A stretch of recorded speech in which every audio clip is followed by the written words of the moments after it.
Si tout le monde est d'accord, je propose de démarrer pour essayer de tenir dans les horaires. Donc, bienvenue aux personnes qui nous ont rejoints. Donc, le thème de ce soir, c'est la communication publique, nouveaux enjeux, nouvelles évolutions. Pour ceux qui ne connaissent pas l'Académie des controverses, notre objectif est double.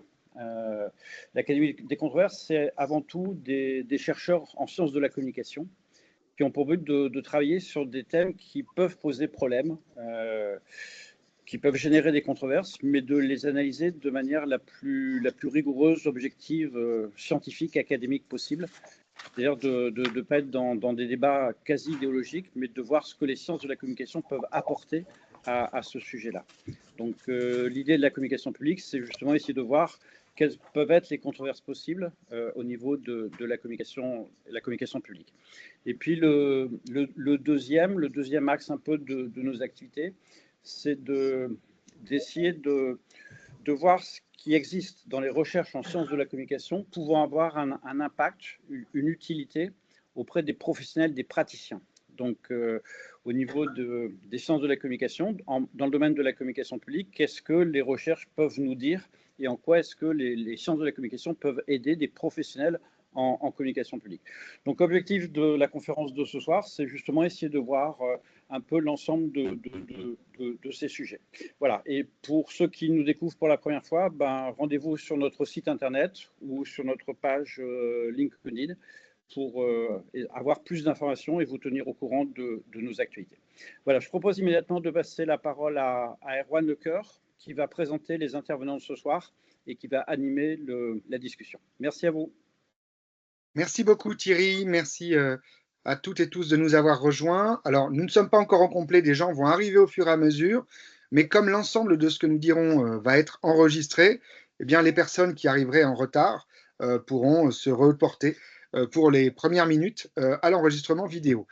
Pour information, non seulement nous aurons un enregistrement vidéo, mais aussi une retranscription complète, ou presque, et retravaillée, écrite de ce que nous allons dire ensemble. Alors, comme vient de le dire Thierry Libart, c'est donc cette séance est organisée à la fois par l'Académie des controverses et de la communication sensible, ACCS, que vous retrouverez sur Internet assez facilement.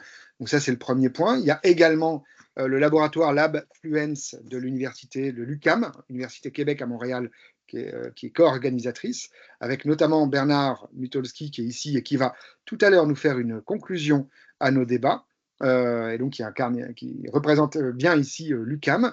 La CCS, c'est un certain nombre de personnes, dont je fais partie, Thierry Libart et autres.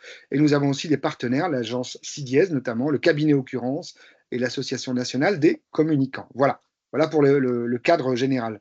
Alors le thème c'est ce soir les nouveaux enjeux de la communication publique. La question qui est posée, et on va la traiter de façon internationale, mais la question qui est posée, pour le dire rapidement, à l'heure de ce qu'on a écrit, la montée de la défiance que l'on voit dans la plupart des instituts de sondage et des sondages qui sortent ces dernières semaines, la numérisation des relations avec les usagers, donc Thierry Libart a écrit un papier là-dessus. Nous sommes un certain nombre à observer ces phénomènes, évidemment. Derrière la défiance, il y a bien sûr la question de la désinformation ou de la mésinformation, de tout ce qu'on va appeler la fatigue informationnelle. Il y a un très très bon livre qui vient de paraître sur ce sujet également, mais également les coupes budgétaires, donc les choses très concrètes et bien d'autres choses. On va s'interroger ici ce soir sur les évolutions, les nouvelles évolutions de cette communication publique à travers 3 exemples principaux et un quatrième en finale. Les exemples principaux, à savoir que nous allons voyager un petit peu. En Belgique d'abord, avec Gaëlle Lecomte, qui est avec nous, qui est chargée de communication au service public de Wallonie, et qui est depuis 2021, elle est présidente du réseau de communication publique belge francophone. Elle nous expliquera un tout petit peu la différence entre Wallonie, francophonie, communauté francophone et wallonne.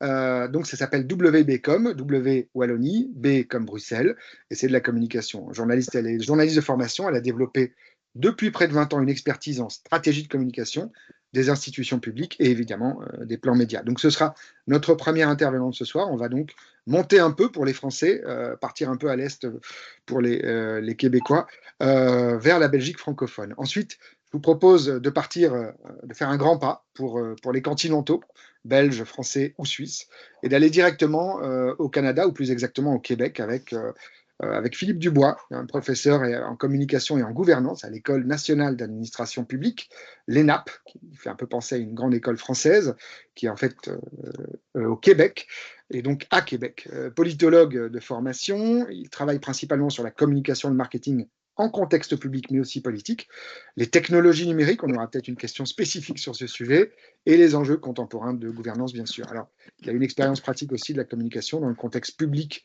au niveau municipal, par exemple, et dans l'appareil de gouvernement du Québec. Et donc, on aura aussi grand plaisir à avoir ce regard-là.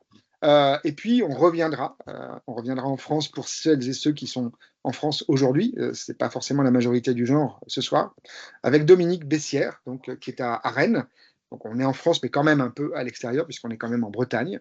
Et donc Dominique est à Rennes 2. Il est maître de conférence en sciences de l'information et de la communication à l'université Rennes 2, donc j'imagine Villejean.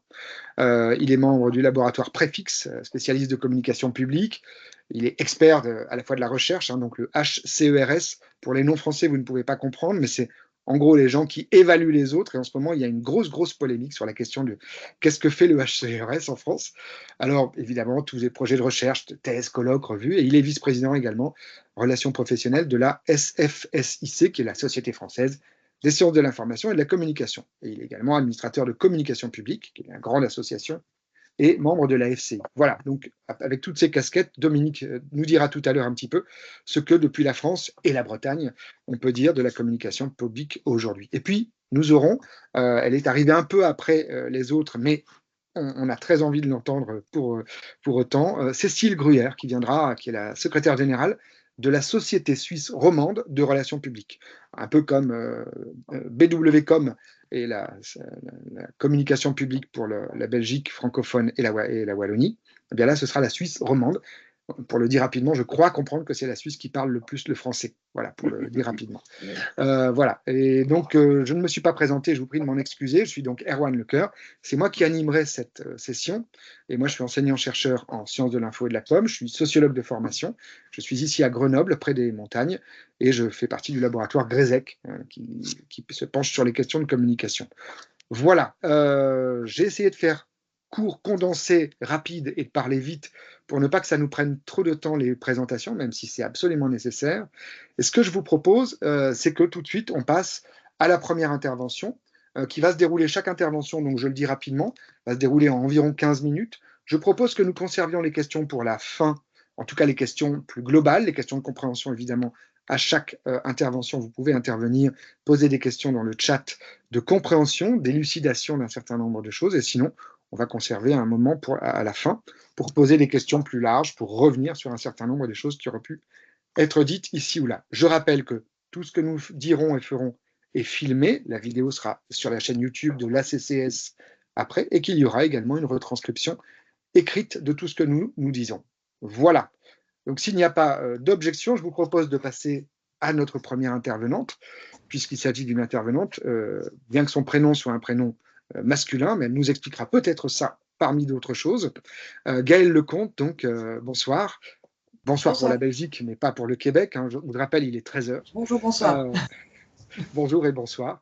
Est-ce que, d'abord, premier point, est-ce que vous pourriez rapidement nous présenter un peu WBcom, j'ai dit Wallonie-Belgique, en quelques mots, nous rappeler un petit peu aussi le cadre institutionnel belge pour qu'on comprenne pourquoi Wallonie-Bruxelles, il y a une communication spécifique en termes publics à ce moment-là, à cet endroit-là. Voilà, alors bonjour à tous. La Belgique est un petit pays, mais avec une complexité institutionnelle assez grande. Donc en Belgique, on est un peu comme en Suisse, on a plusieurs langues. Donc on a 3 langues nationales, le français, le néerlandais et l'allemand. Et dans ce contexte, au début, on a créé des communautés qui avaient une certaine compétence. Et après, on a créé d'autres divisions territoriales, les régions. Et chacun a un peu organisé les choses à sa manière. Et donc les Flamands, qui sont un public un peu plus nationalistes se sont un peu rapprochés parce que c'est un plus petit territoire, il y a moins de néerlandophones dans le monde, donc ils sont vraiment tous rattachés. Et donc communautés et régions se sont mis ensemble. Et du côté francophone, on a la région wallonne, on a la communauté française, on a la région bruxelloise et on a les germanophones qui se greffent dans tout ce marasme institutionnel. Et donc quand on communique de manière publique en Belgique francophone, c'est assez compliqué parce qu'il faut déjà se retrouver un petit peu dans le contexte institutionnel et c'est pas toujours facile pour le citoyen de savoir qui est son interlocuteur en fonction des matières. On a de l'enseignement parfois à la communauté, d'autres types dans la région. On a une partie des activités sportives qui sont à la communauté. On a les infrastructures sportives qui sont à la région wallonne. Donc, il faut vraiment réussir à toujours faire de la pédagogie finalement dans la communication publique pour que le citoyen déjà se retrouve dans nos institutions. Et donc, dans ce cadre-là, on a créé l'association de communication publique belge francophone pour essayer d'avoir une adhésion la plus importante de communicants publics. Et donc, c'est des gens qui se retrouvent, qui viennent de Bruxelles, qui viennent parfois de l'autorité fédérale, d'autres qui viennent de région wallonne, et on a aussi les germanophones parfois qui nous rejoignent dans nos activités. Et sur une année, on organise des conférences, des rencontres pour former et informer les communicants publics francophones et aussi pour pouvoir échanger entre nous et optimiser nos pratiques grâce au réseau. Et donc, moi, aujourd'hui, je serai un peu la communicante de terrain de l'étape parce que je n'ai pas de profil universitaire, mais donc c'est vraiment de l'échange, de ce qui se dit au niveau de notre réseau et de ce qu'on voit au niveau professionnel en tant que communicant public de terrain et actif sur le terrain que je pourrais vous donner mon point de vue. Merci beaucoup. Alors, première question, une fois qu'on a un petit peu le panorama, est-ce que vous pourriez rapidement nous donner 2-3 exemples, un petit tour d'horizon de la communication publique en Belgique, et en Belgique francophone en l'occurrence? Quelles sont les spécificités régionales selon vous? Est-ce qu'elles sont marquées? Est-ce que la différence de langue fait que vraiment c'est très différent de ce que vous pouvez constater quand vous lisez des choses sur la France, le Québec ou ailleurs? Au niveau des... Pardon, excusez-moi, je vais juste faire une petite incise. Merci à tout le monde de bien vouloir couper votre micro. J'ai ouvert dans le chat une possibilité de poser des questions à cet endroit-là de façon écrite, que l'on reprendra ensuite. Merci. Gaëlle, à vous. Oui, mais donc au niveau spécificité, je pense que quand j'échange avec les autres réseaux internationaux, on voit que les inquiétudes, les choses qui questionnent au niveau de la communication publique sont assez similaires. Alors évidemment, nous on se voit toujours un petit peu comme le petit poucet de la communication publique par rapport aux géants français à côté de nous. On a moins de moyens, on le voit clairement dans les campagnes, dans le contact avec les agences. Et on a évidemment moins de moyens qu'en France.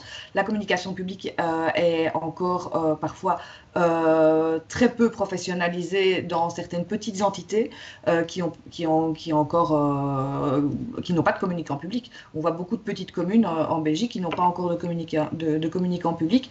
Et donc, on s'inspire aussi de tout ce qui se fait chez nos voisins pour nous avoir des idées et objectiver finalement nos pratiques. Parce que dans notre petit pays, c'est plus difficile de trouver une foule d'exemples et d'expériences à valoriser. Et donc on invite souvent, nous aussi, dans nos activités, on échange avec, on invite, on fait venir des orateurs d'autres pays pour pouvoir aussi avoir un panel plus important. Mais on a aussi de très bons experts en communication publique en Belgique francophone. Mais c'est vrai qu'on a cette tendance un petit peu de petits poussés à aller chercher l'information ailleurs. Pardon, je remets mon micro, merci. Je crois savoir, par exemple, que vous travaillez en lien avec Capcom, qui est présent ici avec une ou deux personnes que je reconnais dans les interventions. Est-ce que Capcom, par exemple, ça vous permet de voir le différentiel entre ce qui se passe, que vous voyez quand vous comparez ce que Capcom raconte, et ce que vous, par exemple, vous pouvez faire? Moi, j'ai des amis qui travaillent dans les ministères en Belgique francophone. J'ai l'impression qu'il y a quand même peu de moyens, mais il y a beaucoup d'inventivité en Belgique francophone. Oui, et ça, je pense que c'était une opportunité finalement, avoir moins de moyens. on développe beaucoup plus de choses à petit budget, on fait les choses beaucoup plus nous-mêmes quelque part. Il y a quand même énormément de communication publique qui se font directement en interne. On a une série d'agences, mais c'est vrai qu'on essaye aussi toujours d'avoir cette créativité. Et après, par contre, c'est très riche d'avoir ce réseau et de pouvoir aller échanger avec nos voisins pour aussi s'inspirer et avoir d'autres idées. Et on voit quand une idée est bonne, mais c'est vraiment quelque chose que je crois doit être plus souvent mis en avant en communication publique. C'est que quand une communication fonctionne, quand un concept est bon, je pense qu'il ne faut pas hésiter non plus à essayer d'aller trouver les gens qui l'ont développé pour voir comment on peut l'adapter, comment on peut se l'approprier, tout en gardant évidemment le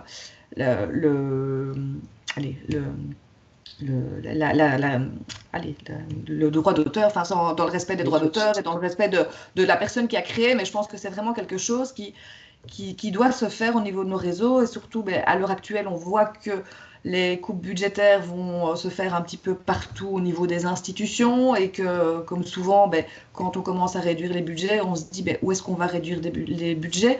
La communication, souvent, c'est un des premiers axes sur lesquels on va vouloir aller réduire les dépenses. Et donc, ce vivier, ce réseau qui permet d'aller chercher des idées et de faire des choses à plus petits moyens, il faut vraiment l'entretenir. Et c'est quelque chose qu'on essaie de faire vraiment au niveau de Webecom. Ce serait un peu ma question suivante. Comment ça fonctionne le financement de la communication publique en Belgique francophone? Il se trouve que j'ai fait mes études en Belgique et que je me souviens très bien que entre le francophone, enfin la partie wallonne et la partie flamande, les Flamands considèrent qu'en gros, ils payent une voiture chaque année. Chaque couple, chaque foyer flamand considère qu'il paye une voiture chaque année, rien qu'avec la sécurité sociale, au Wallon. Est-ce que vous êtes toujours un peu le parent pauvre? Est-ce que vous avez développé quelque chose en communication publique? Et comment est-ce que ça se passe, le lien avec le gouvernement fédéral, puisque vous avez un gouvernement fédéral également, qui aujourd'hui, je crois, est passé sous la coupe beaucoup plus flamande qu'avant? Oui, mais donc au niveau budgétaire, maintenant, il y a une autonomie budgétaire beaucoup plus importante au niveau des matières régionales et on garde le seuil, la défense, la sécurité sociale, la police, etc. au niveau du fédéral et après, on a le reste est régionalisé beaucoup plus et de fait, le gap financier entre la Flandre et la Wallonie est plus pauvre et c'est ce qui crée aussi des dissensions très fortes au niveau national. Mais la communication publique, évidemment, le budget qui est dédié à la communication publique est décidé par chaque région. Et en Flandre, ils ont une politique qui est déjà beaucoup plus...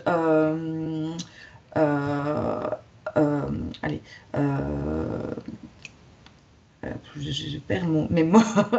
Ils sont déjà beaucoup plus vers le privé, donc ils travaillent beaucoup en termes d'accords cadres et donc tout est privatisé. Alors qu'en Wallonie, on essaye vraiment de garder ce terreau de communication publique au niveau des institutions. Mais chacun un peu fait sa communication de sa manière.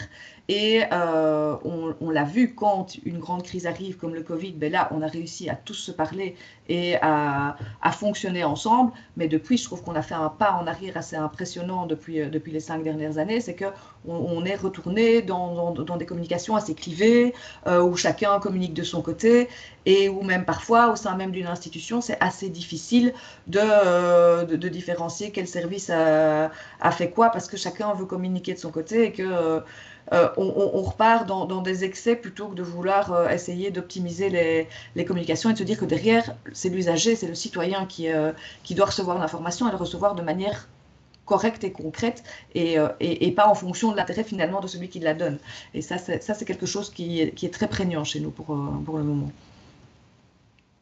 J'aurais aussi une question sur le fait que la Belgique passe pour un pays qui a réussi à ne pas avoir de gouvernement pendant plus de 500 jours. Les Français n'ont pas réussi à battre ce score, même récemment en essayant beaucoup. Mais globalement, la Belgique est aussi un pays qui a beaucoup eu une forme de défiance à l'égard de certaines institutions. On a pu comprendre dès les années 80 avec l'affaire Gladio, avec tout un tas de choses, à l'égard du monde politique notamment. Les Belges regardent plus finalement ce qui se passe en France, connaissent parfois mieux la France que la Belgique sur le plan politique. Vous en êtes où au niveau de la région wallonne sur les enjeux de la communication publique face d'abord au fractionnement de la société, que vous connaissez bien, puisque c'est un pays qui est très fractionné, comme vous l'avez expliqué tout à l'heure institutionnellement, et puis aussi les différents publics. Est-ce qu'il y a quelque chose qui s'est passé ces dernières années en Belgique, comme dans d'autres pays, de ce point de vue, en termes politiques, publics? Oui, mais donc comme vous le dites, on a eu une série de crises, notamment politiques, avec des personnalités qui avaient été mises au devant de la scène sur de la corruption, du détournement d'argent public, qui a fait énormément de dégâts. Et je trouve que depuis cette période, on n'arrive pas à vraiment remonter cette finalement confiance envers le politique. Et cette défiance envers le politique, pour moi, a glissé également sur l'administration, parce que dans un premier temps, l'administration n'était pas spécialement concernée par cette défiance, mais de fil en aiguille, il y a un glissement de terrain et le citoyen se sent aussi mal entendu et compris par l'institution que par le politique.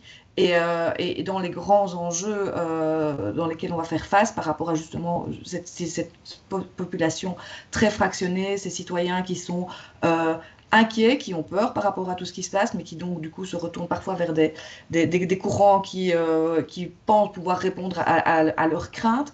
On va devoir réinventer la manière dont on communique, parce qu'on le voit bien sur les réseaux sociaux, on a de plus en plus d'agressivité, les gens ne veulent même plus écouter en fait, les raisonnements qui leur sont donnés pour expliquer non, on fait ça pour vous, on fait ça pour vous, ça ne passe plus. C'est vraiment quelque chose de très compliqué, et donc il y a une surenchère finalement des gens qui sont déçus, qui sont inquiets, qui sont agressifs, et donc c'est vraiment quelque chose qui va être certainement très compliqué à retrouver, cette confiance du citoyen, mais qui fait partie des réels enjeux auxquels on va devoir faire face dans les années à venir, parce qu'on va devoir réussir à changer notre manière de communiquer, à objectiver tout ce qu'on fait, à vraiment retrouver finalement cette transparence et cette vérité dans tout ce qu'on communique, pour que le citoyen finisse par retrouver cette confiance en l'institution qui est essentielle dans Alors, apparemment, il y a quelqu'un qui n'a pas coupé son micro. Je ne sais pas si c'est Cynthia Pfeffer ou quelqu'un d'autre. Ça clignote un peu dans tous les sens et on entend un bruit de clignotant régulièrement. Donc, si quelqu'un est en voiture, n'hésitez pas à couper le micro de façon à ce qu'on n'entende pas l'accident final. Ce serait dramatique. Et faites bien attention si vous conduisez. Il est coupé. D'accord, merci. Ma dernière question, Gaël, et puis après on passera au Québec, dont je pense d'ailleurs un certain nombre des choses que vous avez pu évoquer vont peut-être être reprises par notre ami québécois, notamment le grand voisin, la privatisation dans une autre partie du pays. Ma dernière question, ce serait, donc c'est W et B, W Wallonie, il y a Bruxelles également. Bruxelles, oui. Est-ce que vous pourriez rapidement nous dire en quoi Bruxelles, qui est quand même une ville assez particulière, ville capitale de l'Europe, avec ce qui se passe au niveau mondial, que ce soit pour les Québécois, pour les Français ou pour les Européens, est-ce que vous sentez cela aussi dans la communication publique? Est-ce que vous observez d'abord ce qui se passe dans la communication publique des Bruxellois, de la ville capitale bruxelloise, et est-ce qu'il se passe quelque chose depuis quelque temps avec les évolutions mondiales? Mais pour le moment, ce qui se passe à Bruxelles est aussi compliqué, parce que la région bruxelloise est dans un grand moment sans gouvernement depuis les élections de 2024. Donc, ils ont continué dans la lignée du gouvernement fédéral. Et il y a vraiment, on voit que cette difficulté à communiquer entre côté flamand et côté francophone est déjà très difficile à gérer au niveau au niveau politique sur Bruxelles. Et puis après, on sent évidemment que au niveau des institutions européennes, il y a beaucoup de choses qui se passent. Il y a une mise en avant de l'Europe beaucoup plus importante, je trouve, dans la communication publique en Belgique dernièrement. Et nous-mêmes, on essaye aussi de s'entendre entre différents niveaux de pouvoir pour essayer de communiquer au mieux sur ce qui se fait dans différents niveaux de pouvoir et pouvoir aussi fournir ces informations-là à la population wallonne. Merci beaucoup. Je vous propose qu'on tienne. Là, pour l'instant, on est bon au niveau du timing. On va essayer de le maintenir. Comme ça, on aura une série de questions. Donc, n'hésitez pas. Je vous rappelle, chaque intervention, vous pouvez poser des questions d'élucidation, d'éclaircissement si vous en avez. Et sinon, on fera une séance à la fin de questions-réponses avec nos 3 et en fait 4 intervenants, puisque normalement, nous aurons aussi quelqu'un de la Suisse romande. Voilà. Je vous propose qu'on fasse un grand pas au-dessus de l'Atlantique, éventuellement en posant un pied au Groenland, puisqu'il est encore européen pour le moment. Pardon de faire des blagues un peu comme ça, un peu décalées, mais c'est histoire de mettre un peu une ambiance plus calme, parce que c'est pas le cas au niveau global, et notamment chez vous, bien sûr, au Québec, Philippe Dubois. Donc je l'ai dit, hein, vous êtes professeur en communication et en gouvernance, donc du coup, vous allez peut-être nous aider sur les 2 plans, la communication et la gouvernance d'un pays comme le Canada et d'une province comme le Québec. Vous allez rapidement nous faire une intervention complète. Je ne vais pas vous couper, je vais vous laisser dérouler, sauf si à un moment vous voulez. Vous allez nous parler en gros pour préparer nos auditeurs dans les grands thèmes. On en a parlé un petit peu en amont. Les défis de la communication publique, vous nous dites, oui, il y a une perte de vitesse de ce qu'on va appeler la démocratie libérale, et ça c'est le premier thème que vous voudriez aborder. La montée des désordres informationnels au sens global, c'est, je crois, votre spécialité, notamment sur les réseaux sociaux numériques. Et puis, ce paradoxe politique, et ça m'intéresse particulièrement, de la communication publique. Et vous allez nous expliquer en quoi vous pointez ce paradoxe. Vous finirez avec cet impératif de pertinence. Et je trouve ça très joli comme terme, l'impératif de pertinence. Voilà, je vous laisse nous expliquer tout cela en une quinzaine de minutes environ, s'il vous plaît. Merci beaucoup. Je constate que vous commencez avec les cas compliqués, donc la Belgique et le Québec-Canada, pour ensuite la France, qui est un État plus unitaire, tout est simple, quoique. Blague à part, merci énormément pour l'invitation. Très heureux d'être avec vous, j'allais dire, cet après-midi ou ce soir, dépendamment de votre fuseau horaire. Vous l'avez dit, je dois dire, je suis un intrus dans le panel parce que j'ai été communicant dans le passé, mais je suis d'abord et avant tout aujourd'hui politologue ou ce que nos collègues français appellent politiste. Donc, mes études sont en sciences politiques, ma recherche elle est en sciences politiques. Ce qui m'intéresse dans la vie, c'est de comprendre comment on organise une société et comment on fait l'arbitrage des différents intérêts, des différents courants dans cette dite société. Et ma spécialisation, bien, c'est la communication publique et politique parce que je pense, comme vous d'ailleurs, j'en suis certain, que la communication a un rôle à jouer dans la gouvernance de nos sociétés, dans nos sociétés démocratiques, j'ai envie de dire, encore plus. Et simplement pour terminer la présentation de ma perspective, de ma posture, parce qu'évidemment, ça guide la réflexion que je vais vous proposer aujourd'hui. Vous l'avez dit, je suis professeur d'université, mais pas dans n'importe quelle université. Je suis professeur à l'École nationale d'administration publique, qui effectivement fait penser à une certaine ancienne ENA, à la différence près où l'ENAP, au Québec, c'est une université à part entière, c'est-à-dire qu'on ne relève pas de la primature ou d'une présidence. Nous sommes une composante universitaire du réseau de l'Université du Québec. Donc, je suis d'abord et avant tout un chercheur qui donne des cours, certes, à une proportion importante de fonctionnaires et de hauts fonctionnaires, mais aussi à d'autres types de personnes qui s'intéressent à l'organisation de la société, à l'administration publique et aux affaires publiques. Et donc, je m'intéresse non seulement à la gouverne, mais à la gouverne en contexte de gouvernance où vous savez qu'aujourd'hui, l'État est un des acteurs impliqués dans l'organisation de cette société. Et en communication publique, c'est encore plus important, à mon sens, d'en prendre acte parce que l'État est aussi un des joueurs qui tente d'influencer la société qu'on veut organiser. Et il y a d'autres États qui tentent d'influencer nos sociétés et il y a d'autres acteurs de la société qui veulent le faire également. Vous l'avez dit, Erwan, mes points cet après-midi, ce soir, vont se concentrer autour de 2-3 dimensions que je pense qui sont importants pour adresser ces nouveaux enjeux de la communication publique, comme on l'a dit. Et d'abord, et ça, ce n'est pas un secret pour personne, mais le fait que le régime politique que nous partageons tous et toutes, c'est-à-dire la démocratie, dans les panélistes aujourd'hui, nous vivons encore, jusqu'à preuve du contraire, tous et toutes en démocratie et en démocratie libérale. Et c'est un pilier fondamental à la fois qui rend la communication publique nécessaire parce que la démocratie a cette caractéristique d'être plus compliquée que la dictature, c'est-à-dire qu'il faut rendre des comptes à nos commettants, il faut mobiliser les gens dans ce processus démocratique-là, il faut leur donner aussi les outils d'exercer leur citoyenneté démocratique. Et donc, il y a une demande, j'ai envie de dire, peut-être plus élevée pour la communication publique. Mais cette démocratie-là, du moins la démocratie libérale telle qu'on la connaît et telle qu'elle a encadré l'exercice de la communication publique depuis un bon moment déjà, elle est en perte de vitesse. Et là, je vais mettre mon chapeau de politologue pour nous rappeler, non pas pour casser l'ambiance, mais parce que c'est une information pertinente à savoir qu'actuellement, sur la planète, on ne considère plus que le régime politique normal, c'est la démocratie. En fait, il y a une majorité de pays et conséquemment la majorité de la population qui vit dans des régimes où il y a un mouvement de dédémocratisation, voire des régimes carrément autoritaires ou dictatoriaux. Et donc, ça place les démocraties et les institutions publiques démocratiques dans une position de double défense, c'est-à-dire à la fois, il faut continuer d'être pertinent et de montrer à nos populations, répondre à leurs besoins et montrer que le système répond à leurs besoins, mais également, il faut être aussi conscient que les régimes non démocratiques n'ont pas intérêt à ce que des démocraties fortes existent. Et c'est ce qu'on voit actuellement au Canada. Nous sommes en élection fédérale.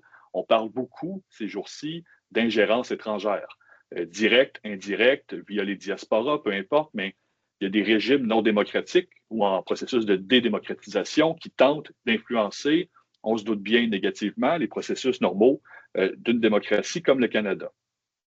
Vous êtes tous et toutes aussi à même de constater un certain mouvement en faveur du cynisme, de la perte de confiance envers les institutions démocratiques, qui est un défi majeur pour la communication publique, parce que comment voulons-nous parler et rejoindre des gens qui, au final, n'ont pas grand-chose à faire de ce qu'on a à leur dire, ou qui prennent pour acquis que ce qu'on a à leur dire, c'est forcément incomplet, mauvais, voire manipulateur. Le Québec fait peut-être figure d'exception, en ce sens où le taux de confiance envers les grandes institutions, les grands acteurs de la société également, est plus élevé chez nous qu'ailleurs. J'ai devant moi les données du baromètre de la confiance Edelman, qui est publié annuellement, qui montrait qu'en 2024, c'est près de 60% des Québécois qui ont confiance en leurs institutions. Pour comparer, en France, on parle de 48%. Bon, évidemment, il n'y a pas la même sociologie, on n'a pas la même historique non plus d'histoire nationale, mais quand même, on pourrait penser qu'à 60%, on fait bonne figure, mais c'est quand même 40% des gens qui sont dans une posture d'inconfiance ou de perte de confiance. Et donc, on ne peut pas penser que tout est correct et qu'on a fait le travail parce qu'on a la majorité des gens qui rament avec nous dans la même direction. Et ça, évidemment, c'est un défi très important.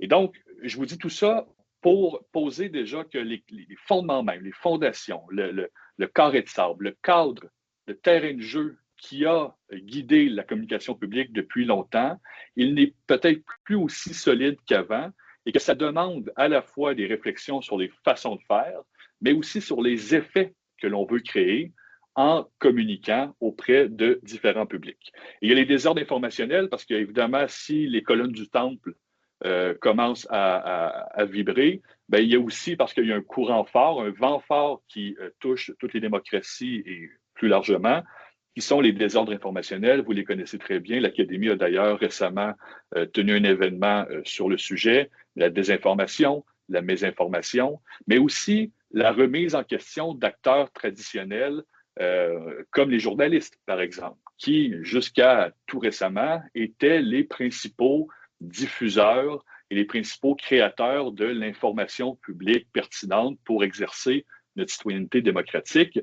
Il y a évidemment une crise de confiance envers les journalistes et les médias en tant qu'institution. Il y a aussi, chez nous du moins, une grande crise du financement des médias. Actuellement aussi au Canada, nous sommes le seul pays au monde où il est impossible d'avoir accès à des articles journalistiques sur les grandes plateformes de Meta, c'est-à-dire Facebook et Instagram, parce qu'il y a un conflit entre le gouvernement fédéral qui cherche à compenser financièrement les médias d'information pour le contenu qui est repris et partagé sur les médias sociaux. Et Meta a décidé, pour ne pas se soustraire à cette loi-là, de simplement retirer et d'interdire le partage de contenu journalistique.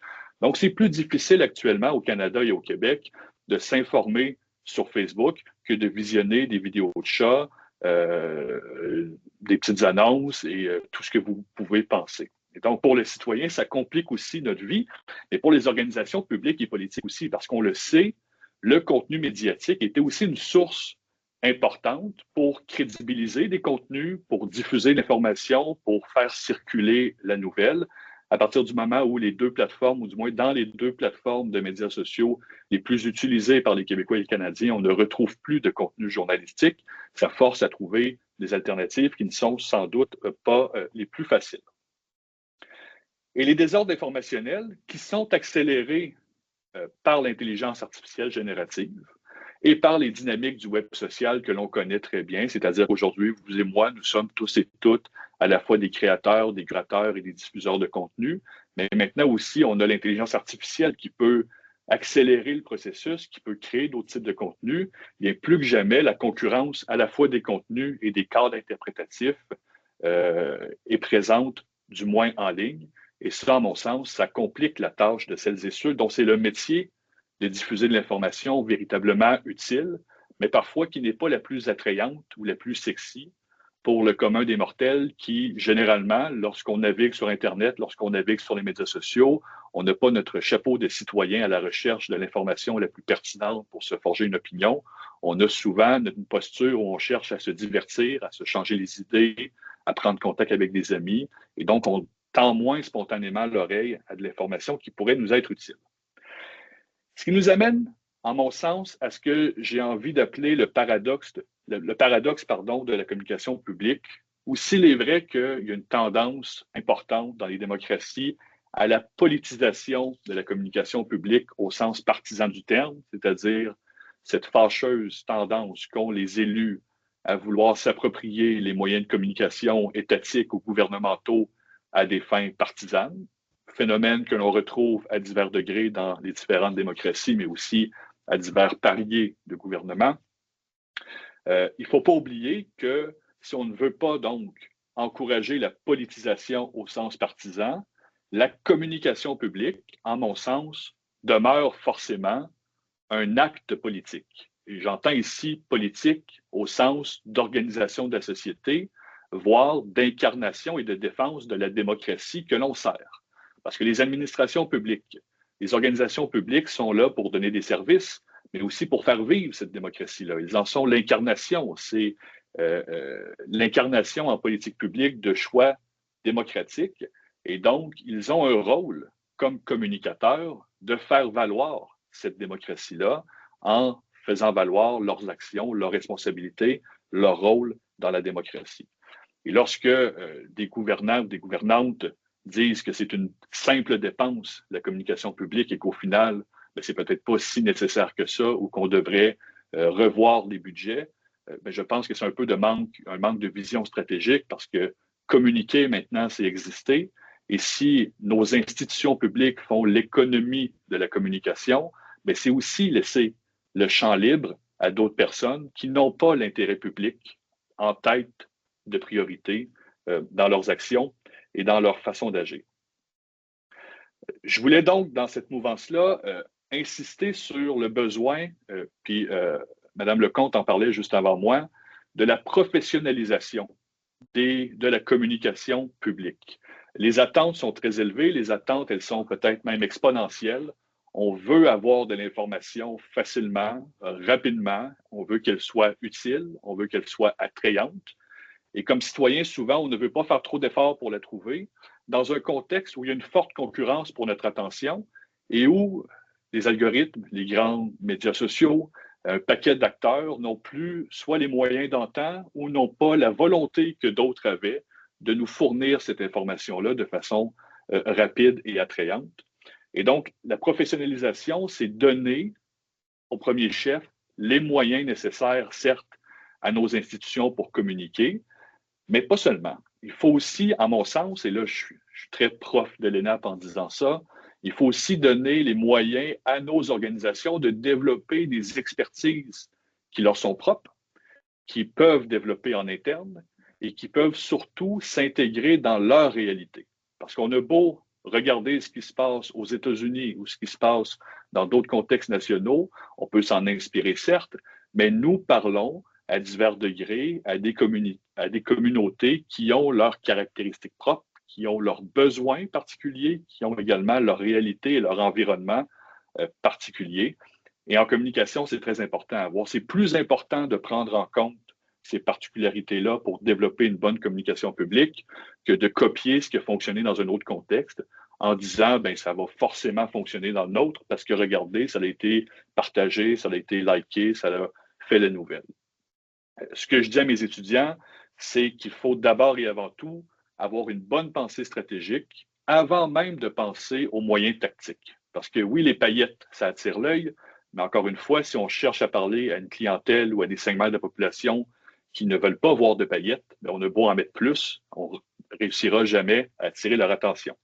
Et il me reste 1 minute et donc je vais conclure en vous disant que peut-être… Est-ce que c'est ça l'impératif de pertinence dont vous parlez? Exactement, exactement. L'impératif de pertinence, c'est d'adopter la position stratégique nécessaire pour être en mesure de bien lire les publics et de leur apporter, à mon sens, l'information qui leur sera le plus pertinent dans leur réalité. Ensuite, on pourrait avoir le débat, puis on l'aura peut-être plus tard, à savoir si l'approche marketing est la plus prometteuse pour améliorer nos pratiques de communication publique. Mais force est de constater que dans un univers où, comme citoyen, on est bombardé d'informations, que l'information utile, elle est difficile à avoir, que notre attention, elle est limitée et qu'il y a d'autres joueurs de la société qui ont intérêt à nous communiquer des choses qui ne vont pas en faveur d'une démocratie saine et forte, il faut trouver les moyens de rendre ce qu'on a à dire non seulement utile, mais de créer une valeur ajoutée pour celles et ceux à qui elle se destine. Et comme ça, nous pourrons peut-être, j'ai envie de dire, avoir leur attention. Merci beaucoup. Je crois que le déroulé est suffisamment clair. Hein. Perte de vitesse de la démocratie libérale, montée des désordres informationnels, paradoxe politique. La com publique est aussi une com qui fait de la politique. Et cet impératif de pertinence, je pense que là, il y a un travail, il y a un débat qui peut s'ouvrir évidemment. On pourra éventuellement illustrer cela avec des exemples québécois, belges ou français dans la discussion qui va suivre. On verra en fonction des questions, et ou suisse d'ailleurs, puisque nous verrons cela. On aura peut-être d'autres questions qui viendront. Je vais maintenant passer la parole à Dominique Bessières. On revient donc pour celles et ceux qui, comme moi, vivent en France, même si moi, je vois les montagnes et Dominique, en regardant très loin, voit l'océan, puisqu'il est à Rennes.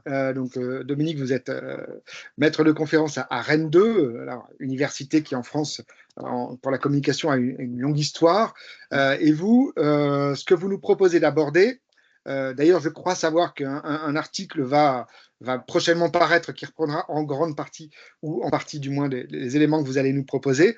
Vous nous dites, les nouveaux enjeux pour moi de la communication publique, il y a le management, la participation, le numérique et le design. J'allais dire, vaste programme. Est-ce qu'il est même possible en 15 minutes de les aborder? Et je crois que oui, parce que vous dites, voilà, il y a une intrication de cette communication dans toutes les organisations publiques. Et donc, le management, la participation, le numérique et le design sont les éléments sur lesquels, en tout cas vous nous dites, il y a quelque chose qui a bougé, qui est en train de bouger, notamment dans la communication publique française, au-delà de tout ce que l'on sait sur le chaos démocratique de notre pays, comme des deux autres que nous venons d'évoquer. Je vous laisse pendant une quinzaine de minutes nous dérouler cela, et éventuellement, si vous le souhaitez aussi, aborder des choses qui ont déjà été abordées, comme le lien comme politique, comme public. C'est vous qui voyez, qui nous menez pour les 15 minutes qui viennent. Merci beaucoup. Merci à vous pour cette présentation. Alors déjà, je vais commencer par un petit retour un peu historique. La communication publique a longtemps été brocardée comme la danseuse du président, notamment dans les années 80-90, c'est-à-dire jolie mais chère, caprice des dirigeants et de leur pouvoir discrétionnaire. Aujourd'hui, on n'en est plus là du tout en France. Le principe même de la communication publique n'est plus remis en cause, mais il y a toujours des critiques, et je l'ai entendu effectivement par un des intervenants précédents. On critique toujours le niveau de dépenses et on a toujours des difficultés à considérer la communication comme un investissement pour la qualité, un investissement pour l'efficacité, tout simplement en faisant savoir aux bénéficiaires quels sont leurs droits et quels sont les services que l'on peut leur proposer. Néanmoins, il y a de nouveaux champs et de nouveaux enjeux de la communication publique. Alors certes, il y a des choses toujours présentes. Construire la représentation de la communication publique, de l'action publique et de ses politiques. Toujours des enjeux de mise en scène, toujours des enjeux de promotion de l'action, toujours de l'accompagnement du changement, qui sont toujours essentiels dans les actions de communication. Mais il y a de nouveaux usages qui se mettent en place et qui invitent à re-questionner en fait la portée de cette communication, son rôle et sa professionnalisation. En fait, on assiste aussi à un élargissement du champ global de la communication des organisations publiques avec l'intervention de nouvelles catégories professionnelles qui participent en fait activement, elles aussi, à la communication globale des organisations, comme les acteurs de la participation ou les nouveaux designers publics, dont je parlerai plutôt à la fin. En gros, la question que je vais voir avec vous, c'est quels sont les ressorts contemporains de la communication des organisations publiques. Alors déjà, premier point, la communication, elle est très imbriquée et de plus en plus imbriquée dans l'action de l'administration. La communication des institutions en France, en Italie aussi, est quand même différenciée de la communication politique parce que nous avons une loi qui a été un peu améliorée, mais enfin, la loi de 1990 en France. On peut parler par exemple de la loi du 7 janvier 2000, un peu plus tard, en Italie, qui contribue quand même à différencier des utilisations véritablement politiciennes des supports de communication publique. Néanmoins, une fois que j'ai dit ça, la communication publique se déroule au sein d'administrations publiques. On repense à Max Weber, hein, qui nous y disait clairement que les institutions publiques sont des administrations fonctionnalisées, mais qui sont dirigées par des politiques. Et enfin, depuis longtemps, l'administration n'est plus enfermée dans les frontières régaliennes, armée, police, justice, droit. Le niveau d'intervention de la sphère publique est beaucoup plus élargi, plus ouvert sur la société, ou bien avec des niveaux d'intervention plus transversaux, à différents niveaux d'échelle, dans des échelles infra-organisationnelles, et ça permet de lutter contre la compartimentation bureaucratique et administrative, ou des niveaux supra-organisationnels. Donc, dans le contexte contemporain, la communication publique se développe et les actions publiques. D'ailleurs, même le terme d'action publique, par rapport au terme plus ancien de politique publique, renvoie à une idée de gouvernance, de pluralité d'acteurs, avec des interventions diverses dans les processus de décision, pour des institutions qui sont également pensées comme plus complexes, plus régulatrices, et auxquelles s'ajoute la notion de gouvernance, on en a parlé. La gouvernance, en tout cas, surtout impulsée par la construction européenne, qui oblige en fait à intégrer davantage d'acteurs dans les processus de décision, et ce qui génère donc de la communication, mais aussi de la négociation. Enfin, il y a des mutations qui sont impulsées sous la pression du modèle gestionnaire ou d'injonctions sociétales. En France, on a parlé de management public à compter des années 80, on a parlé de la nouvelle gestion publique à compter des années 90, de la participation à compter des années 90-2000 et maintenant du design public depuis les années 2010-2020.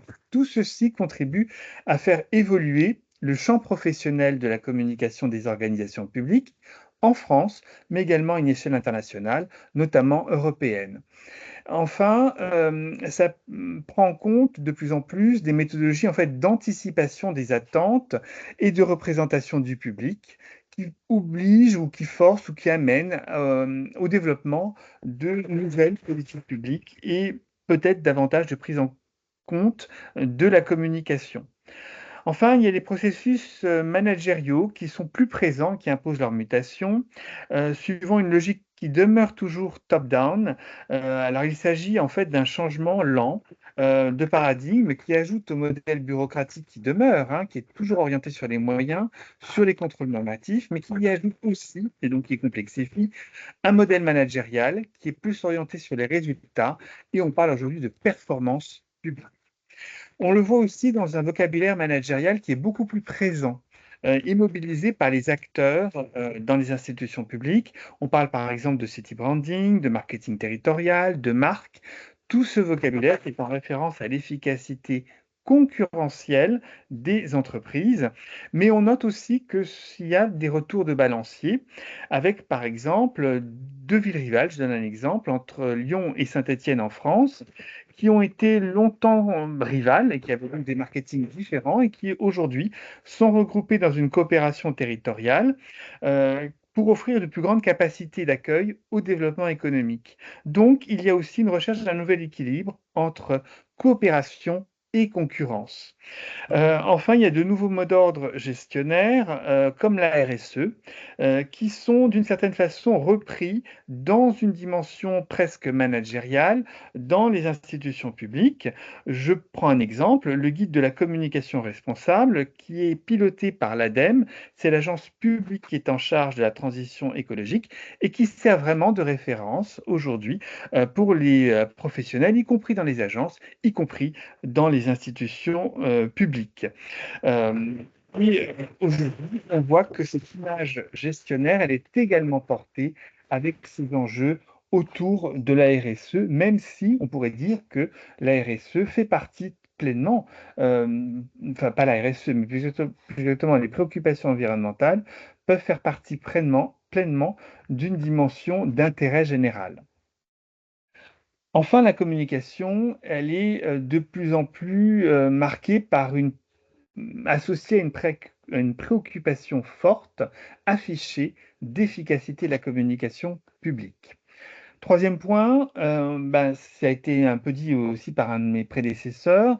euh, dans ce contexte, ce qui est important aussi, c'est la représentation professionnelle en matière de reconnaissance des communicateurs publics, qui sont souvent contractuels en France, notamment les responsables, par rapport à des organisations qui sont quand même très largement fonctionnalisées.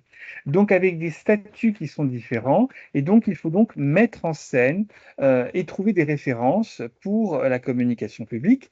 On les trouve dans des revendications de déontologie et de professionnalisme, au travers de chartes, de manifestes, de prix, de meilleure communication, qui disent en fait l'exemplarité ou ce que doit être l'exemplarité de la communication publique. Enfin, on note depuis les années 90 des comportements plus professionnels avec la reconnaissance véritablement des métiers de communicateur public et une reconnaissance officielle dans les répertoires des trois métiers de la fonction publique, d'État, territoriale et hospitalière. Il y a des chapitres sur la communication. Enfin, l'université également prend en considération ces dimensions au travers d'un objectif d'employabilité des diplômés, au travers des compétences qui sont exigées sur le marché et en essayant de mettre en place une adéquation entre l'offre et les débouchés des formations académiques des communicateurs et notamment au travers de la communication publique. Il y a des métiers de la communication publique, il y a des formations dédiées à la communication publique. Enfin, il y a des injonctions qui se traduisent progressivement du niveau européen en matière de participation et de concertation, mais on peut se demander si véritablement cela change vraiment la donne en termes d'exercice du pouvoir politique. Néanmoins, on note qu'il y a une émergence de nouveaux métiers, les community managers, les chargés de participation et de concertation, qui n'ont pas encore vraiment une grande reconnaissance institutionnelle en France par rapport aux communicateurs publics qui l'ont acquis en fait depuis les années 80. On parle même de démocratie participative, mais dans un sens générique, c'est-à-dire qu'on est loin quand même de la dimension juridique de la participation. La participation au sens du droit, c'est un partage de pouvoir. Et en fait, on s'aperçoit que la plupart du temps, le pouvoir reste quand même du côté du pouvoir politique. Il n'est pas si partagé que cela. En fait, c'est plutôt des éclairages, c'est plutôt de la concertation que véritablement de la participation. Toutefois, néanmoins, la participation devient plus technique et nécessite donc le recours à des chargés de participation ou à des sous-traitants consultants, avec là aussi l'espace d'une intervention professionnelle, de nouveaux acteurs de la communication des organisations.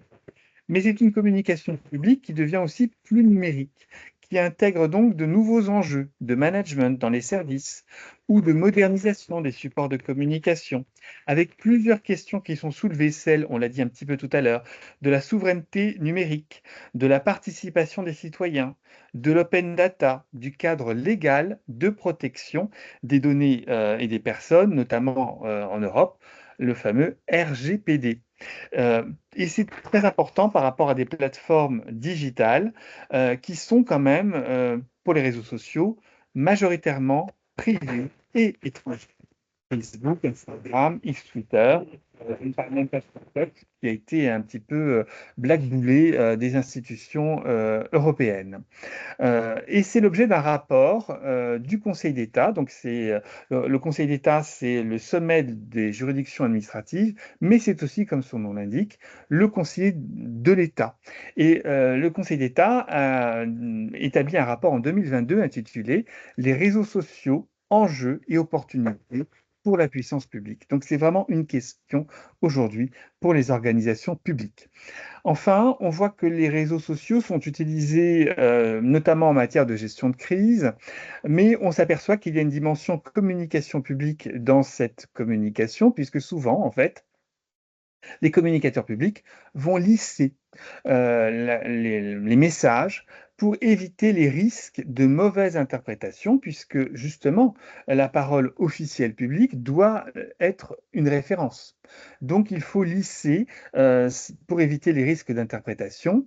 Et enfin, on note que souvent, dans l'utilisation des réseaux sociaux, il faut affirmer le caractère public et non polémique pour des motifs sûrement de droit et de neutralité affichés.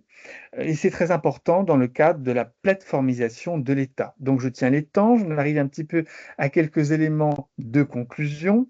Et bien justement, parmi ces nouveaux enjeux de la communication publique, il y a aussi la prise en compte, c'est ce que j'ai essayé de montrer, d'un élargissement en fait de la communication des organisations publiques à d'autres acteurs et qui permettent le développement d'autres professionnalités au service de la communication publique, notamment le design. Le design qui est désormais présent dans le secteur public, alors soit par exemple vis-à-vis d'utilisation de nouveaux supports numériques ou par rapport aux services ou pour décloisonner des institutions publiques, mais derrière le design, il y a toujours la volonté d'intégrer les usagers dès la phase de conception pour anticiper et prendre en compte les besoins des utilisateurs en termes de procédures, de services, voire de fonctionnement des organisations. On parle d'ailleurs de design des politiques publiques. Ça montre véritablement une recherche d'efficacité avec des enjeux qui en découlent aussi, d'efficience, de management, de communication qui en résultent. En tout cas, on peut voir au travers de toutes ces évolutions une volonté de rendre visible, compréhensible, avec une recherche d'accessibilité, à l'opposé, en fait, et c'est ça, en fait, la nouveauté, des classiques opacité et complexité de la vision un peu courtelinesque de l'administration. En ce sens, et j'en termine, la communication des organisations publiques est un signe de modernité toujours renouvelé depuis une trentaine d'années. Et j'ai à peu près tenu le temps.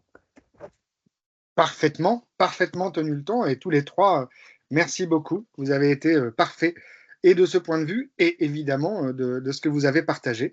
Alors, il est maintenant question de se tourner vers la Suisse. Donc, pour les Français, nous allons regarder vers l'Est. Est-ce que Cécile Gruère, que je ne vois pas dans mon aéropage, aréopage, pardon, je ne vois pas sous les yeux, est-ce que par hasard, Cécile Gruère, qui se serait fait passer pour quelqu'un d'autre dans les gens que nous avons sous les yeux seraient présentes parmi nous. Je vais lui laisser un petit temps. On ne ferai pas de blague sur les son Suisses. nom. Non, on la voit pas dans les participants. Voilà, c'est bien ça. Hein. On est tous d'accord. Donc, il n'y aura pas de problème diplomatique avec la Suisse dans les jours qui viennent sur le thème nous avons oublié la Suisse. Non, nous avions laissé du temps pour la Suisse. Nous allons donc relancer le processus. Je n'ai pas non plus reçu de questions dans le chat par écrit. Et donc, ce que je vous propose maintenant, c'est moi, je vais en poser une ou deux pour lancer le processus et je laisserai chaque personne ensuite. Bernard, je viens à toi immédiatement. Il y a des questions dans le chat qui ont été posées. Ah, d'accord. Eh bien, alors, je ne les vois pas. Je suis désolé. Je dois être exclu du chat. Du coup, Bernard, est-ce que je pourrais te laisser les gérer éventuellement, si tu les vois? Oui, je peux.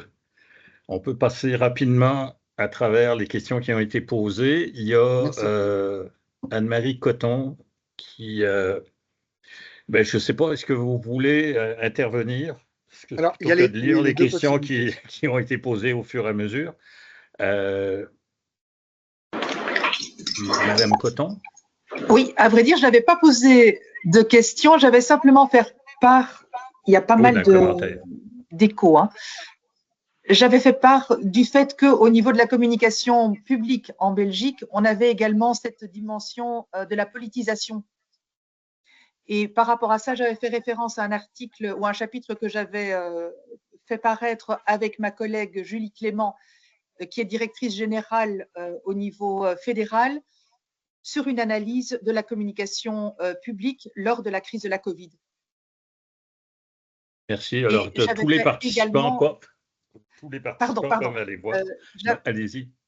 Oui, et j'avais également fait référence au numéro spécial dédié à la communication publique sous la direction de Dominique de la revue Communication et Professionnalisation. Merci Anne-Marie. Alors, il y avait eu un autre... Dominique. Pardon? Vas-y, Bernard. Il y a une autre intervention, mais de quelqu'un qui malheureusement a dû partir pour un cours, mais qui disait qu'il en va de même au Portugal par rapport à la situation en Belgique. Il y a Emmanuel Jauquet qui demandait est-il possible de disposer de cette analyse et Anne-Marie Coton qui a donné la référence. Donc, tout le monde peut trouver. Erwan, tu n'as pas retrouvé le... Non. Il y avait le titre Le baromètre Corona dont je pense Philippe nous a parlé, si je ne me trompe pas. Ah non, c'était le baromètre Edelman. C'est un autre baromètre, oui, le baromètre Edelman. Corona. Métaphore du déficit de la communication publique en Flandre. Et finalement, Hippolyte Sama Batumba, à l'entame de la rencontre, Monsieur Erwan, vous avez mentionné un ouvrage qui vient de paraître en communication publique. Pouvez-vous rappeler le titre, s'il vous plaît? Et de passage, je salue et félicite tous les intervenants. C'est un honneur de prendre part à cette rencontre de très haut niveau. Je pense qu'on prend ça pour tous ceux qui sont là. Donc, Hippolyte, doctorant, école doctorale, Besançon. Donc, l'ouvrage en communication publique, Erwan, c'était... Alors, il ne s'agit pas d'un ouvrage de communication publique, mais d'un ouvrage personnel de Genaëlle Go, qui est la directrice de l'OPSOCO, Observatoire Société Consommation, et qui a fait paraître un livre qui, malheureusement, ne fait pas le titre exact, mais qui porte sur la fatigue informationnelle. À mon avis, c'est ça le terme et le titre. Genaëlle Go, G-A-U-L-T, et vous tapez l'OPSOCO, Observatoire Société Consommation, qui est un très bon outil de travail sur la société, ses modes de vie et de consommation. Et elle pointe donc la fatigue informationnelle et le fait que des gens désertent l'information désormais. Voilà, si j'osais, je dirais que vous retrouverez les mêmes éléments, mais beaucoup plus tôt, il y a 20 ans, en 2004, paraissait un livre qui s'appelait La Malinfo, et qui, à partir d'études il se trouve que j'avais menées pour l'Institut Médiascopie, disait déjà un certain nombre de ces choses-là. Mais là, on va plus loin aujourd'hui, en 2024-2025. Ouais. Le livre de Genaëlle Go est coécrit avec David Médionis, c'est Quand l'info épuise. Voilà, merci beaucoup Thierry Dubart. Il y a également une autre référence fournie par Anne-Marie Coton, un numéro de communication et professionnalisation consacré à la communication publique. De l'Université catholique de Louvain, qui est paraît-il, une très bonne université, même si Thierry Libart en est parti, elle reste quand même une bonne université. Merci, Erwan. Et finalement, François Huguenet qui nous dit que la Suisse nous offre plus de temps. Qui arrive souvent avec la Suisse. Les maîtres du temps. Donc, c'était les Absolument. messages qui ont circulé dans la conversation. Merci beaucoup. Est-ce qu'il y a d'autres questions? N'hésitez Il y pas a à un lever nouveau la main si message vous qui avez. vient, un nouveau message qui vient de rentrer de Dr Yves Dadin Kunda, qui dit même cas au Burundi, en Afrique de l'Est en général, il y a une réelle politisation de la communication par les agences publiques. Actuellement, il y a une remise en question des notions de feedback et d'interaction, car rien n'est certain que les publics s'intéressent à ces deux notions cruciales en processus de communication. Du reste, belle présentation. Et une question qui vient de rentrer de Paola Cindy Tranchot. Les institutions publiques prennent-elles en compte la diversité linguistique de leur stratégie numérique? Quels sont les freins à une communication plus adaptée aux réalités locales? Alors, je vous propose d'utiliser cette question qui est multiverse, au sens où il y a la question langagière, la question du numérique, et de la poser à nos trois intervenants, évidemment dans l'ordre de tout à l'heure. Donc, d'abord Gaël Lecomte, ensuite Philippe Dubois, et à chaque fois Dominique Bessières pour redonner de la francitude dans ce. Donc, est-ce que tu peux reposer la question complète, Bernard? Merci. Alors, les institutions publiques prennent-elles en compte la diversité linguistique dans leur stratégie numérique et quels sont les freins à une communication plus adaptée aux réalités locales? Merci beaucoup. Gaël, si vous voulez bien. Oui, mais donc nous, au niveau des institutions du fédéral qui donc gèrent l'entièreté des différences linguistiques dans leurs compétences, en général, les communications sont adaptées et les pages existent dans différentes langues. Nous, au niveau de la Wallonie, donc où là on parle un public de francophones et de germanophones, on fait des traductions quand on est sur des thématiques qui concernent les germanophones, parce qu'au niveau de la communauté germanophone, il y a aussi eu des compétences qui sont arrivées chez eux de par la spécificité linguistique, mais on essaye, dans la mesure du possible, de faire les traductions, mais c'est évidemment pas toujours évident, et la majorité de notre public est quand même toujours francophone, donc parfois il y a des sujets sur lesquels on ne fait pas les traductions automatiques au niveau numérique, mais en tout cas, en général, au niveau du fédéral, les pages existent dans différentes langues. À vous, Québec. À vous, Québec. Je pense qu'en contexte québécois et canadien, on pourrait en parler encore pendant 3 heures de la variable de la langue dans la communication publique. C'est d'ailleurs, je vais parler de la perspective de l'État québécois. Chez nous, ce qu'il y a de peut-être original, c'est que, bon, comme vous le savez, le Québec est le seul endroit en Amérique du Nord, hormis Saint-Pierre-et-Miquelon, où le français est la langue officielle, est la seule langue officielle. Donc, au Québec, la langue nationale et commune, c'est le français, alors que l'État fédéral est bilingue. Donc déjà, dépendamment de quel palier de gouvernement communique avec nous, on a comme citoyens des possibilités de communication différentes, en ce sens où la loi québécoise elle est beaucoup plus restrictive par rapport à la langue de communication. La minorité historique anglophone peut demander à ce que l'État québécois communique avec eux en anglais, mais règle générale, l'État québécois ne communique qu'en français.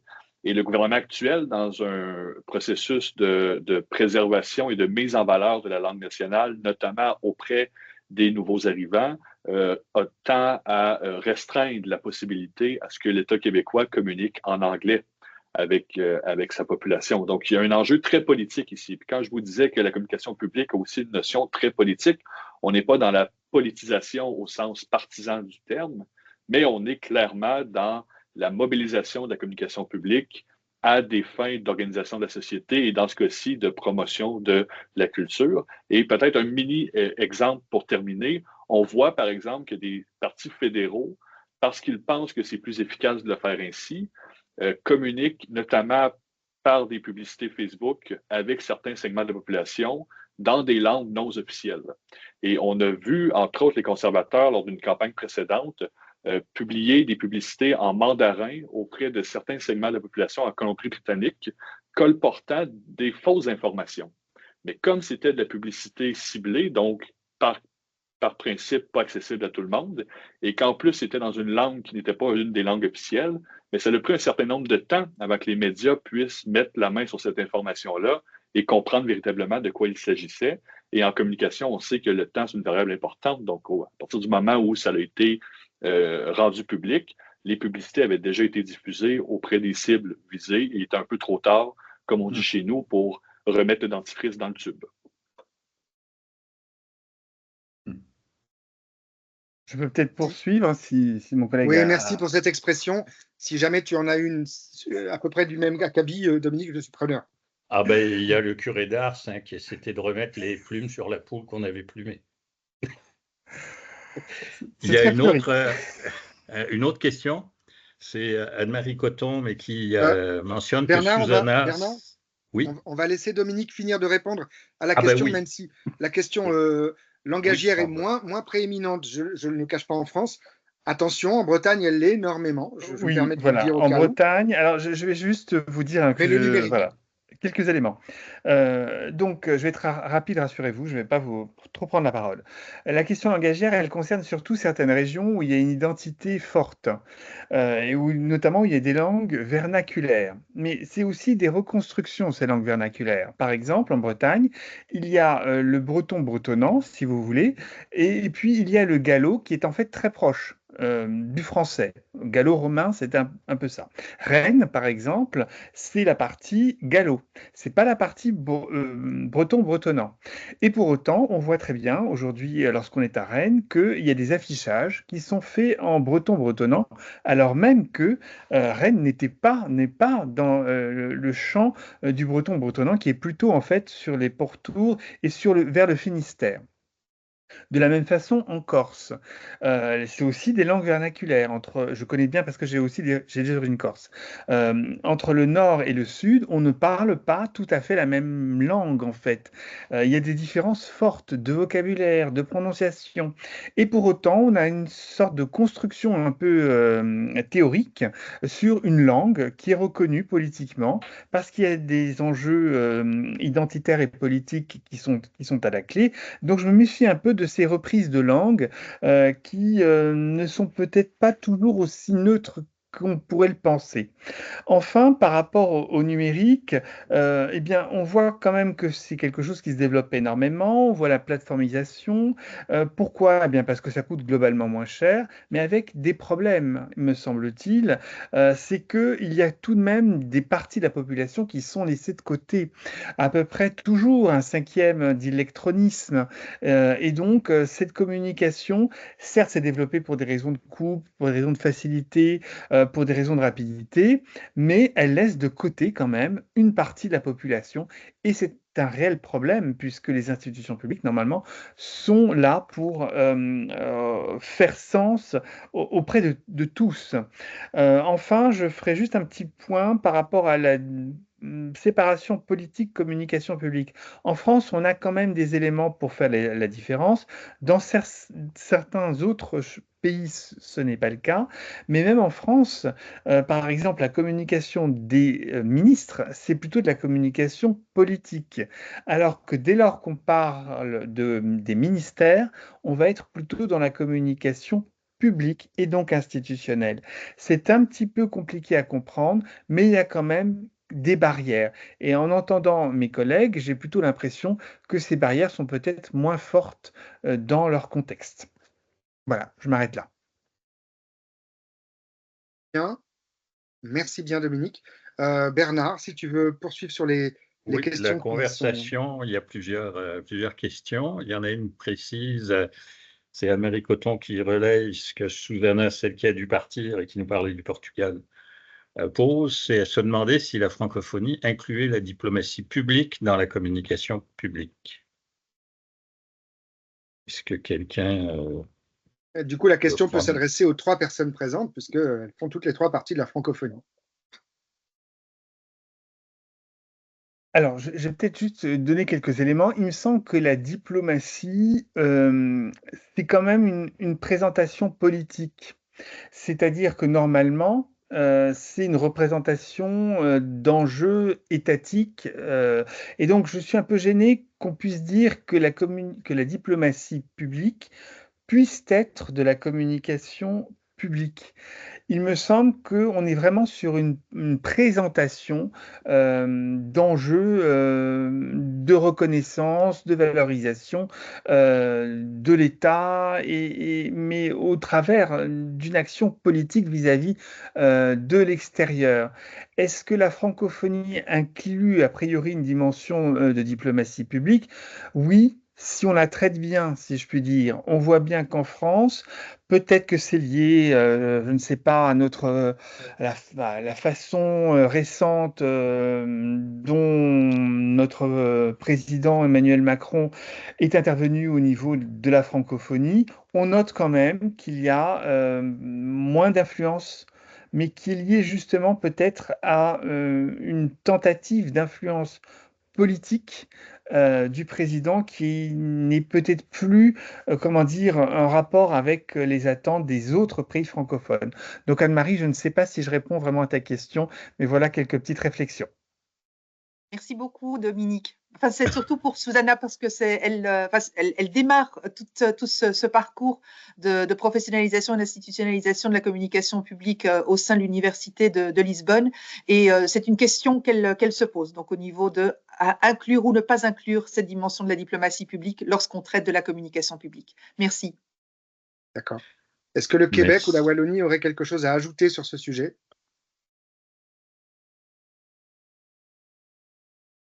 Je ne sais pas, Gaël, si vous avez quelque chose. Simplement dire que d'un point de vue, et là, c'est le politologue qui parle, donc, parce que j'ai l'impression qu'en sciences politiques, cette distinction communication publique, communication politique, elle est peut-être moins tranchée qu'en sciences de l'information et de la communication.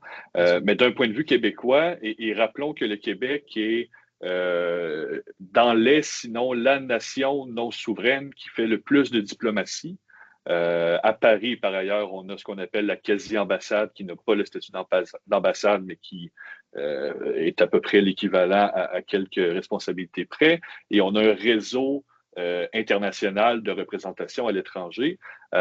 Et donc, c'est clairement un des instruments de communication publique de l'État québécois parce que ça permet de faire exister l'État québécois ailleurs dans le monde et d'affirmer ses compétences et sa souveraineté sectorielle ailleurs dans le monde. Donc, on pourrait faire l'argument, effectivement, que ça peut être soit un terrain ou une manifestation de la communication publique, pour autant que l'on soit peut-être, comme moi, un peu plus généreux sur la portée du concept versus la communication politique.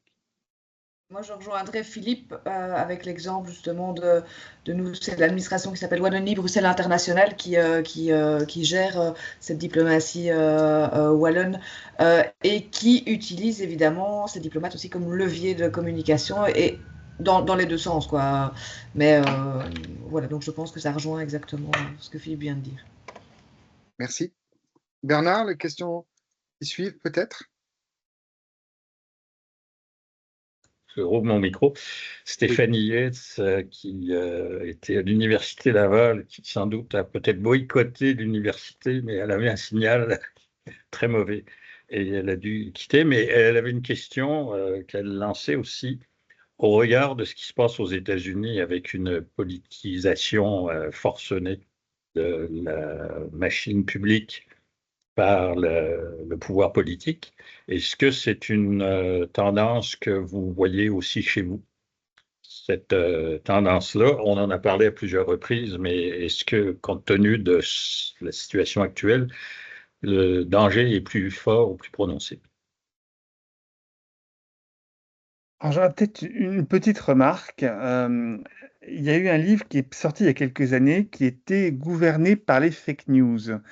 Et je pense que c'est peut-être ça le problème, c'est-à-dire qu'on a des hommes politiques qui utilisent de façon non déontologique, c'est le moins qu'on puisse dire, des propos politiques pour des soutiens politique de court terme. Je pense que c'est... Et donc, du coup, il faut bien faire la différence entre ce qui ressort vraiment de l'action politique. Après, tous les hommes politiques sont élus, ils ont le droit de proposer un certain nombre de choses, voilà, de l'action plus institutionnelle. Et voilà, donc du coup, la politisation, je ne suis pas sûr qu'elle concerne tant véritablement les institutions, à la réserve près qu'aux États-Unis, il y a le spoil system, qui permet de virer un grand nombre de fonctionnaires. Heureusement, il me semble qu'en France, on n'en est pas là, et il me semble que dans d'autres pays européens, on n'en est pas là. Mais là, c'est plutôt peut-être des questions de culture institutionnelle et politique qui peuvent faire un départage. Voilà, je m'arrête là pour ma réponse. Belgique et Québec, peut-être, sur cette question précise? Je crois qu'en Belgique, on n'en est pas encore là non plus, mais on le craint quand même. Il y a quand même dans le discours une montée des extrêmes qui fait craindre des comportements différents dans le futur, mais momentanément, on n'en est pas encore là non plus. Je crois que d'un point de vue québécois, on est à peu près dans la même situation. Fait intéressant, actuellement, je l'ai dit tout à l'heure, on entame une campagne fédérale qui est évidemment très marquée par le conflit actuel avec les États-Unis. Et ce qui est intéressant d'observer à ce moment-ci, c'est qu'un des prétendants au poste de premier ministre, le chef du Parti conservateur, s'était fortement inspiré de la stratégie trumpiste pour, j'ai envie de dire, labourer certains segments de l'électorat. Mais en raison du conflit, c'est devenu beaucoup moins sexy au Canada d'être affilié au Trumpisme. Et donc, ça peut venir contrecarrer un pan important de sa stratégie. Donc, on va peut-être voir dans les prochaines semaines si jouer la carte populiste peut aussi s'avérer être un boomerang dans certaines situations. Puis ça nous rappelle aussi que la politique, ben, c'est forcément contextuel, hein, ce qui est très efficace à une époque peut devenir, en un laps de temps limité, très handicapant dans certains contextes. Merci. Bernard, je crois, j'ai enfin accès au chat, bizarrement. Je crois qu'il y a 2 questions de François Huguenet. Je me permets de les poser rapidement. Est-ce qu'il y a de nouvelles responsabilités de la communication publique dans le cadre de l'information à la population face à la perte d'influence des médias classiques? Donc, bien sûr, réseaux sociaux numériques versus médias classiques. Mais est-ce que là-dedans, la communication publique aurait un rôle à jouer et surtout, éventuellement, une place à prendre? Et puis, deuxième question pour François, qui, à mon avis, est liée. Est-ce que les médias publics, donc, sont l'avenir de la communication publique dans vos pays, par exemple?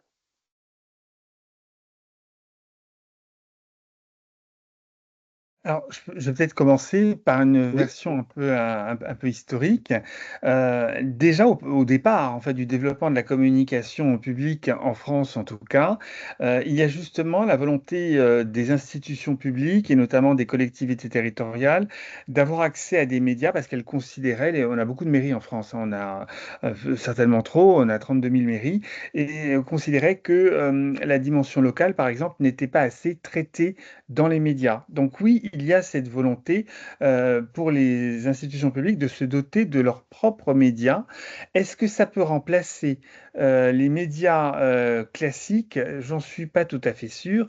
Encore que, on voit notamment en France des choses qui pouvaient plutôt, dans mon esprit, faire partie du passé. On voit que, eh bien, il y a des rachats de médias qui, comme vous le savez, ne sont pas en très bonne forme économique et qui sont rachetés par des milliardaires, donc qui ont des moyens à peu près illimités et qui sont très marqués politiquement. Donc il y a effectivement d'un côté certains médias qui sont très politisés et du coup peut-être que la dimension publique peut offrir une dimension peut-être moins polarisée. Mais c'est pas si évident que ça parce que on le voit bien par exemple pour la presse des collectivités territoriales, c'est quand même une presse qui est lue plutôt par des publics âgés en tendance et pas tout à fait par les jeunes générations. Donc c'est pas tout à fait les mêmes publics, mais voilà, il y a quand même des évolutions qui sont pas très rassurantes, je dirais, dans l'ensemble.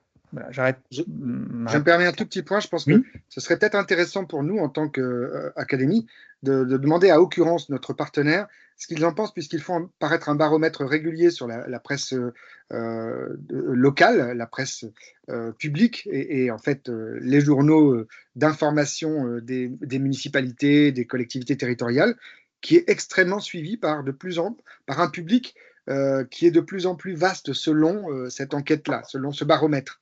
Et donc, je vais abonder avec ce que dit Dominique, c'est-à-dire peut-être qu'il y aurait là une vision ancienne de ces médias qui est, en gros, c'est lu par les petits vieux, et c'est peut-être de moins en moins le cas. Je vois notamment mes étudiants en communication ici à Grenoble. Ils arrivent à Grenoble, la première chose qu'ils lisent, c'est plutôt les magazines locaux que le journal local auquel ils ne font pas tellement confiance et qui est en chute absolument phénoménale. Donc, il y a peut-être quelque chose qui est en train de se jouer dans ce que disait Dominique.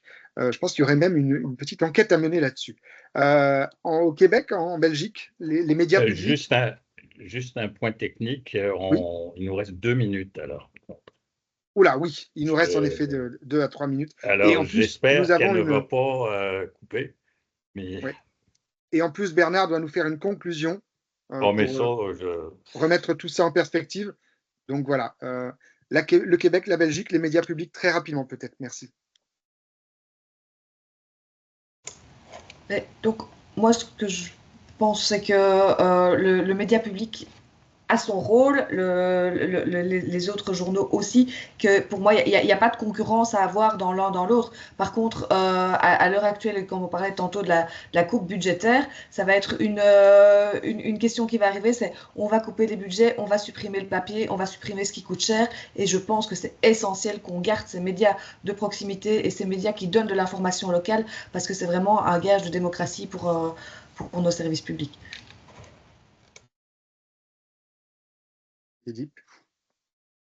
Sur l'importance des médias publics, je suis d'accord avec les collègues. J'apporterai la nuance que le terme médias publics ne veut pas dire exactement la même chose d'un contexte à un autre. Donc, il faudrait aussi regarder comment ce média public-là fonctionne, quels sont les remparts avec le côté politique, le gouvernement, et également d'où viennent leurs moyens pour exercer leurs fonctions et donc assurer leur indépendance journalistique. Donc, ça, c'est la chose.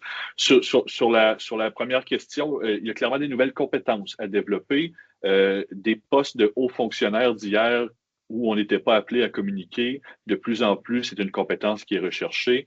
Chez nous, on a un directeur national de la santé publique qui est un médecin qui est un sous-ministre qui doit regarder les phénomènes de santé publique. Pendant la COVID, on a vu que c'est un porte-parole étatique aussi important, sinon plus que le premier ministre. Et donc, il faut aussi entamer cette réflexion au sein des organisations pour développer les compétences de communication des gens qui ne travaillent pas en com, mais qui seront interpellés ou amenés à intervenir dans la scène publique. Merci beaucoup. Et du coup, je vous propose d'en finir là. Moi, je vois que la liste de questions s'arrête. Il y en a resté une sur la communication RSE qui a été abordée tout à l'heure par Dominique. Et Bernard, du coup, je te propose de prendre la parole, à la fois pour nous dire s'il reste des choses que nous n'aurions pas vu passer, et puis éventuellement nous proposer une conclusion en tant que monsieur UQAM et donc co-organisateur en chef de cette session. Merci. En espérant. Oui, mais sinon, je vois qu'il y a une main jaune qui s'est levée, donc peut-être quelqu'un veut prendre la parole, je ne sais pas. Alors, je ne la vois pas. Oui, mais la personne est identifiée comme E. Alors, c'est eux ou nous, mais il va falloir choisir. Okay. Je pense que compte tenu du temps, je vais y aller. Est-ce qu'il y a un autre commentaire? Je n'en vois pas. Alors, je pense que on a effleuré beaucoup de sujets. Donc, ça prouve que c'est un domaine qui est riche de questionnements et d'évolution. Il n'y a pas, je ne pense pas qu'il y ait un échange comme celui-ci, il y a une conclusion très claire, mais il y a quand même 3 choses qui je trouve qui reviennent, qui ont surtout capté mon attention. Le territoire des professionnels en communication qui a été abordé essentiellement d'abord par Dominique, mais je pense par les deux autres également, est effectivement en train de changer. Et là, ça devient un enjeu même au sein des organisations sur les capacités professionnelles des gens qu'on désigne comme professionnels en communication par rapport à ceux, entre autres, qui travaillent en consultation publique. Et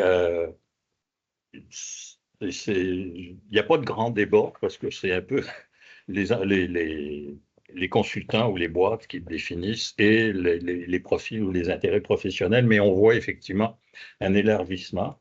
Ce qui m'a frappé aussi, on l'a abordé, les enjeux, surtout qu'on vit au Canada, au Québec, sur les médias. En France, vous avez l'air moins atteint dans la mesure où la presse imprimée existe encore, alors qu'ici, elle est pratiquement disparue. Mais on constate une diminution marquée du nombre de journalistes à cause de diminution des revenus. On dit souvent, un peu en blague, en statistique, il y a aujourd'hui 4 communicateurs pour un journaliste. Donc, ça devient de plus en plus complexe aussi de passer par le canal journalistique. Et c'est la mauvaise nouvelle. La bonne nouvelle, c'est qu'il y a quand même l'exploitation de canaux. Puis moi, je finirai avec ça, c'est l'utilisation du numérique, des médias sociaux par les professionnels en communication permet de faire d'abord des expériences intéressantes. Nous, on a plusieurs exemples ici d'organisations officielles comme la police, la Sûreté du Québec, comme la Société de transport, comme Hydro-Québec, qui ont une approche très ludique de l'utilisation des médias sociaux et d'échange avec entre guillemets, leur clientèle. Et dans ce sens-là, je trouve qu'on se rapproche plus, effectivement, de ce que les gens de marketing ont toujours fait, c'est-à-dire d'être à l'écoute de leurs clients, d'à l'écoute de leur public. Et ça suppose aussi des compétences particulières. L'obligation aussi de rapidité fait en sorte que les professionnels en communication dans les organisations sont moins soumis à des processus lourds d'approbation. Sinon, vous perdez toute pertinence ou toute crédibilité. Donc, je trouve que c'est un phénomène aussi qui a un côté positif. Le côté négatif, je terminerai par ça parce qu'on est un peu pessimiste en ce moment au Canada, même si on se tient les coudes, mais Elon Musk a 220 millions d'abonnés. Il poste à peu près une dizaine de fois par jour, ou il reposte, et le New York Times a 10 millions d'abonnés. Donc, ça préfigure un peu les défis que la communication publique nous amène dans les prochaines années, c'est-à-dire qui va, je dirais, gagner la bataille de la visibilité et de la pertinence. Et merci beaucoup à nos 3 invités qui chacun ont illustré de façon intéressante ce défi, enfin ces enjeux. Et merci à Erwan d'avoir maîtrisé l'ensemble de la discussion. Et merci et longue vie à la CCF. Merci à Thierry et à Karine qui jouent un rôle important. Et Karine aussi qui est celle qui a invité tout le monde. Et ça a marché finalement. On a eu 45 personnes. Le dernier bémol que je dois souligner, c'est qu'on va avoir un petit défi en ce qui concerne la transcription, parce que il y a un enjeu en termes de confidentialité des données personnelles sur l'automatisation de la transcription de la réunion. Alors, on va régler ça à notre prochain bureau de direction de l'Académie, voir comment est-ce qu'on règle ça. Merci beaucoup. Merci à tous. Merci. Merci à vous. Bonne